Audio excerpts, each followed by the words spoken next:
Assalamu alaikum wa rahmatullahi wa barakatuh. Welcome, guys.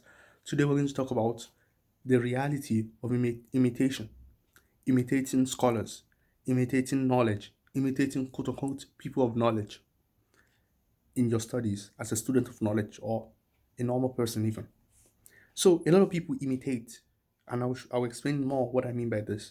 So, the whole idea is like imagine someone that has a fake nose, or he has a fake eye, or a prosthetic leg or arm, or something like this.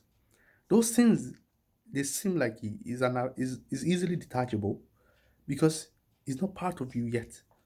It's a fake nose. You can just remove it. It doesn't even fit in. It doesn't blend in well.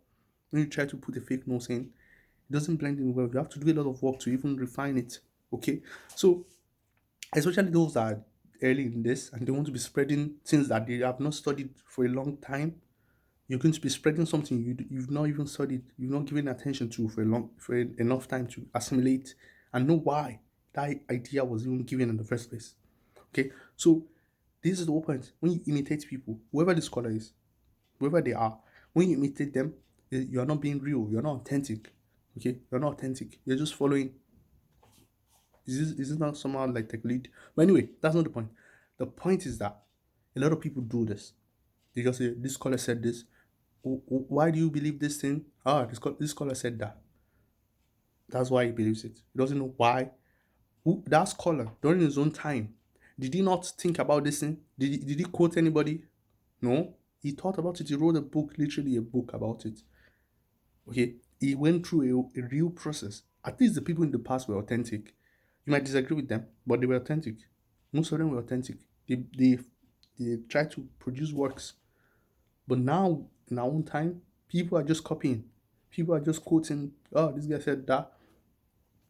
And as evidence, when you are engaging in a dialogue or dialectic, like both of us are arguing about something, and then you're quoting me, somebody that I might not even agree with, or you're just quoting that person without engaging with the real problem, why we are even discussing in the first place.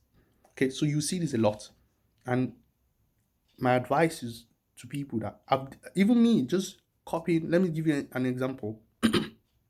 When I started all this Dawa stuff, I used to listen to people like Mama Hijab and Ali Dawa and Brother Hashim and all these people. I used to listen to them and I learned a lot from them. So I'm not saying no one you will not do this at some point. Maybe when you're starting, you start by studying the works of the scholars.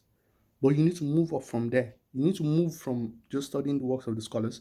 First of all, you understand what they are saying. Okay? Then there's more to it than just they might not be the end all be all. Maybe that's not where you should stop. Some people stop and this and they study it like 10 times and they continue studying that same thing without moving on to something else. Do you see? Because they've seen this as this is what it is and they want to perfect this one. But there are many other things you can go and study. Okay, anyway, the point is that I used to listen to for instance, Muhammad Hijab, and many of them. But some of the ideas, I didn't know why they were saying it. So let's say Muhammad Hijab gives a logical reason why he's saying something. I'm like, okay, that makes sense. I don't know why. If I see somebody, I'll just go and tell them. Or Brother Hashim gives verses from the Bible, and I don't know the exegesis behind the Bible. I've not gone and done the study. I just know this is a reply. I literally had a book that time. If someone say this, I'll say this. If someone say this, I'll tell them this. I watched their videos and I was like, let me write it down. This is what you say if someone say this. But later on, after I've done this, that's the first step, maybe. But you need to move on from there. You need to go on your own and do your own studies and try to find out what is true objectively. The first time I noticed this was when Brother Muhammad Hijab, they were talking about Yadullah or something related to Akida. That's when I realized, like, wait a moment. It's different from when he's talking with the Christians. When he started talking about Akida stuff, it was a little bit more cautious, and he didn't want to like cautious. And even Rashamsi, when they discuss this, I'm like, why are they even discussing this? I never knew there was something like this that people were literally arguing about Yadullah. I'm like, what? So imagine I just take the answer any one of them gives. I'm just say, yeah, this is my. If you ask me what is the meaning of Yadullah, I'll just tell you this. I've never thought about it before. I can just take the answer easily. That's easy. Spread the knowledge. But I don't understand why they're giving the answer. What if it is even true? Or should I be spreading such things? I need to do my own what's it called? Study to understand more and why they're saying it. I can agree with them or then end up disagreeing with them on some of the issues. I'm like, no, I don't agree with you here. You see, that needs to be done. You cannot just be taking things from everybody and spreading it as if it's your own. People, smart people, they will see through you that this is not yours. You don't understand what you're saying. And by the way, notice something about a fake nose or prosthetic arm.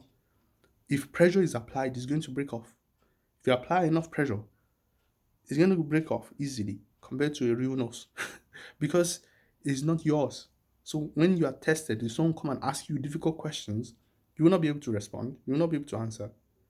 So this is why you should try as much as possible to understand the material and then understand the reason behind it, not just quoting it. Why did this person say this? Do I agree with him or not?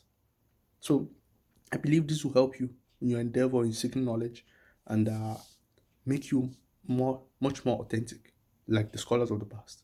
Anyway, see you guys later. Wassalamu alaikum wa rahmatullahi wa barakatuh.